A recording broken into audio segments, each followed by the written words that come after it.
Assalamualaikum warahmatullahi wabarakatuh. Halo anak-anak semua, apa kabar hari ini? Perkenalkan, nama Ibu Afifah. Pada materi kali ini kita akan membahas tentang pemuaian. Nah, sebelum kita membahas ke pemuaian, alangkah baiknya kalian siapkan dulu alat tulis kalian ya. Nah, setelah itu kita berdoa terlebih dahulu. Berdoa dimulai. Doa sebelum belajar. Bismillahirrahmanirrahim.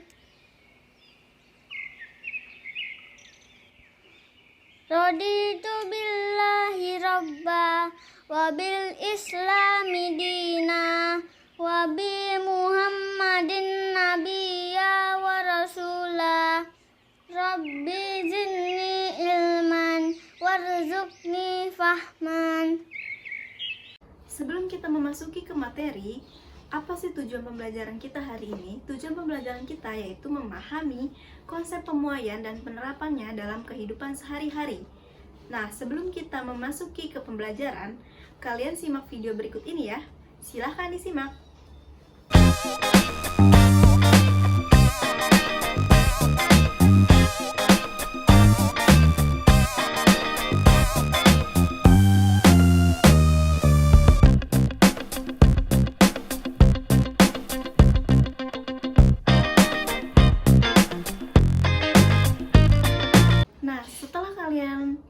Setelah kalian menyaksikan video tersebut, Ibu mau nanya, kenapa sih balon udara ini dapat mengembang begitu besar dan dapat terbang?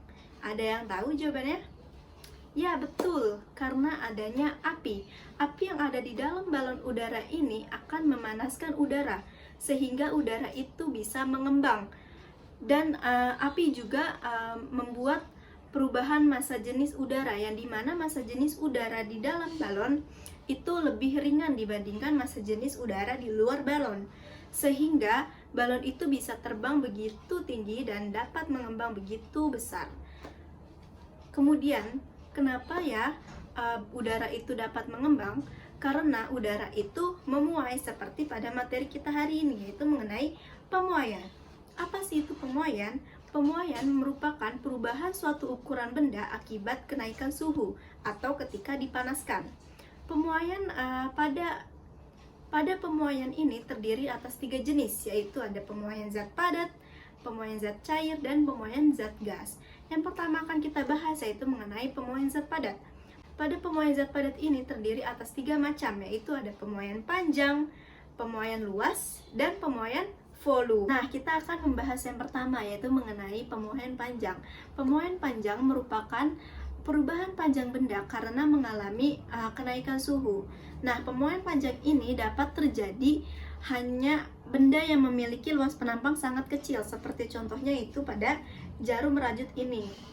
Nah, kenapa sih jarum rajut ini bisa mengalami pemuaian? Karena pada jarum ini ketika dipanaskan, ia hanya merubah ukuran panjangnya saja.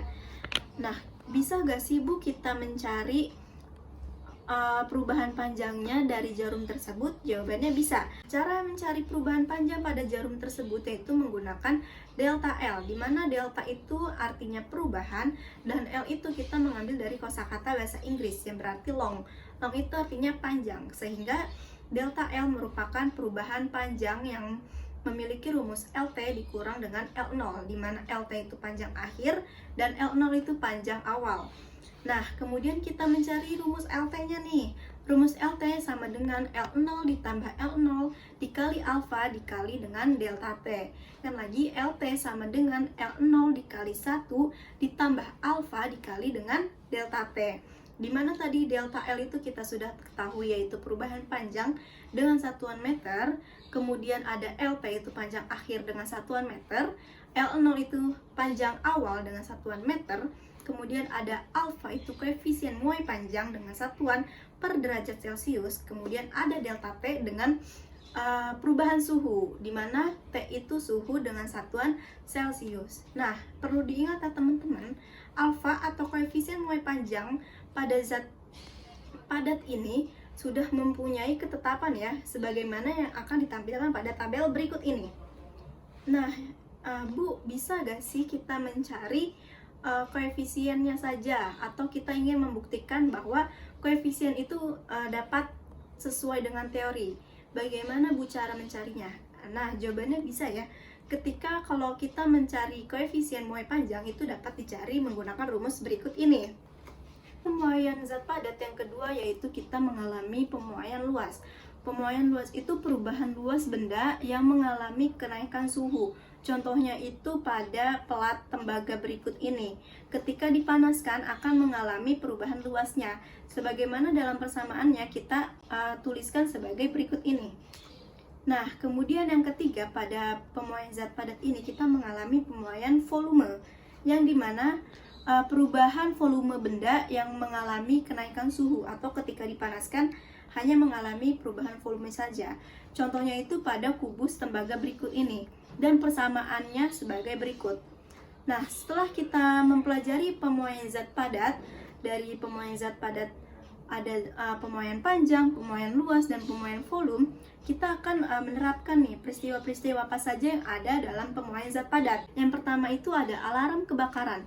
Nah, kenapa alarm kebakaran ini termasuk contoh peristiwa dalam pemuaian zat padat? Karena pada saat terjadinya kebakaran di mana keping-keping bimetal pada alarm ini akan memuai dan akan menyentuh sisi lainnya, sehingga akan mengakibatkan mengalirnya arus listrik yang membuat alarm ini tuh berbunyi gitu. Nah, contoh lainnya juga pada rel kereta api, kemudian ada pada jendela, dan kemudian ada pada kabel listrik.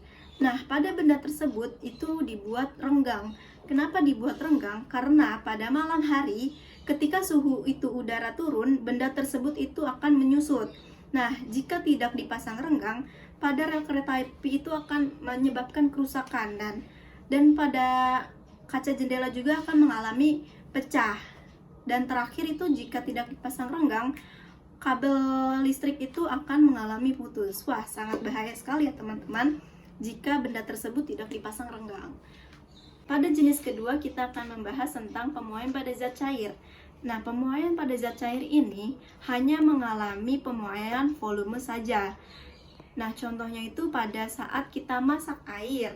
Bukan pantun ya teman-teman. Nah, di sini kita balik lagi ke materi. Pada saat kalian memasak air, kita masukkan air ke dalam teko, itu kita panaskan hingga mendidih. Nah, ketika hingga mendidih, air tersebut akan meluber atau akan tumpah-tumpah.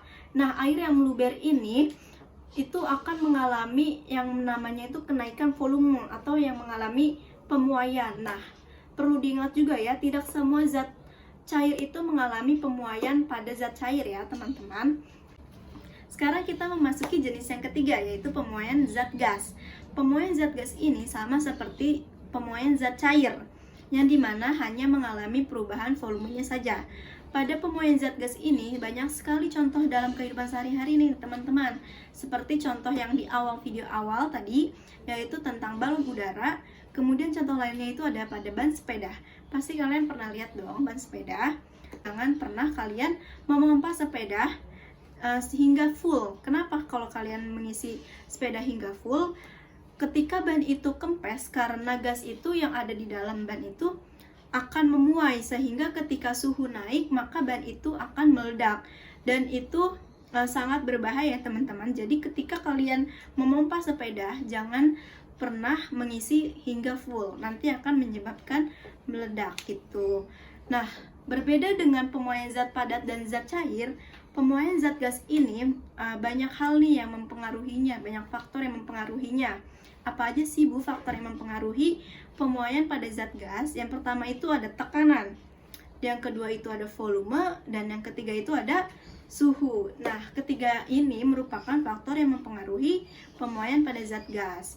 Adapun persamaan pemuaian zat gas yaitu sebagai berikut, di mana P1 dikali V1 per T1 sama dengan P2 dikali V2 per T2, di mana P itu sebagai tekanan dengan satuannya Newton per meter persegi, dan V itu sebagai volume satuannya meter kubik, dan T besar itu sebagai suhu atau satuannya Kelvin. Nah, cukup banyak ya materi kita hari ini teman-teman.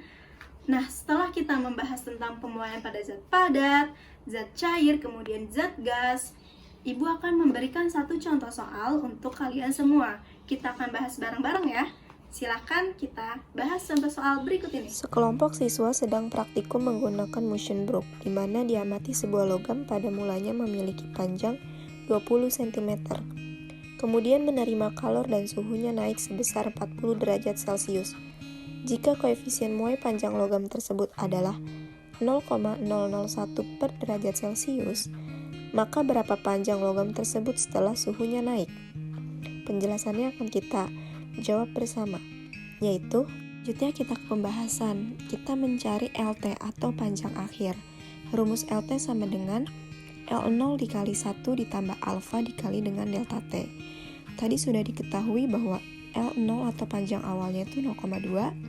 Jadi LT sama dengan 0,2 M dikali 1 ditambah alfanya 0,001 per derajat Celcius dikali delta T atau perubahan suhunya yaitu 40 derajat Celcius.